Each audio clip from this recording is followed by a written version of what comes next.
তো বন্ধুরা এই মুহূর্তে আছি প্রাঙ্গণ মার্কেট। তোমার দোকান ভাইরাল করে দিব। সো হ্যালো বন্ধুরা, আজকে আবার যাচ্ছি আমি প্রাঙ্গণ মার্কেট। তো আজকে কেন যাচ্ছি তো চলো তোমাদেরকে ভিডিওটা শুরু করি প্রথমে, তারপরে বলছি। তো ফাইনালি বন্ধুরা, আজকে কিন্তু আমি আবারও আমার দোকানে 3টে মোবাইল পেয়ে নিয়েছি। ঠিক আছে, তো ওগুলো ডিসপ্লে আনতে আজকে যাচ্ছি বহরমপুর। তো দেখতেই পাচ্ছ, দেখতে দেখতে আমি রেলগেট ক্রস করছি বন্ধুরা। এখন আমাদের ভাগীরথী ব্রিজ। তো দেখতে পাচ্ছ শিবের মাথায় সবাই জল ঢালার জন্য এখন যাচ্ছে। তো অনেক ভাইরা যাচ্ছে এখন জল নিয়ে।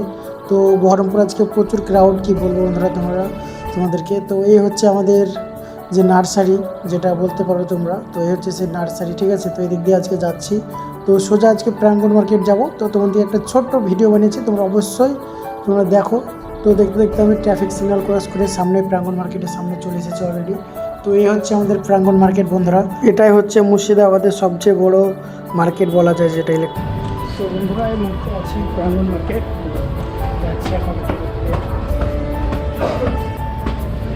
ইলেকট্রিকের যাবতীয় পার্টস মোবাইল থেকে শুরু করে এই মার্কেটে পেয়ে যাবে। সো ফাইনালি বন্ধুরা, আমি কিন্তু এখানে পৌঁছে গেছি যেখানে আমার আসার কথা ছিল। তো এখানে আমি দুটো ডিসপ্লে নেব। ঠিক আছে, তো ফটাফট ডিসপ্লেগুলো নিয়ে নিই। ঠিক আছে, দাদা ডিসপ্লে দেখতে পাচ্ছ বাইর করছে। তো ডিসপ্লে নেওয়া কমপ্লিট। তো এখন আমি যাব বাড়ি। তো আজকে ভিডিওটা ভালো লাগলে লাইক শেয়ার ফলো করবে। তো আজকে ভিডিওটা এতটুকুই। ঠিক আছে বন্ধুরা, তো তোমরা যদি চাও প্রাঙ্গণ মার্কেটের ব্লগ দেখতে, তো অবশ্যই ভিডিওতে কমেন্ট করো, নেক্সট তোমাদের জন্য নিয়ে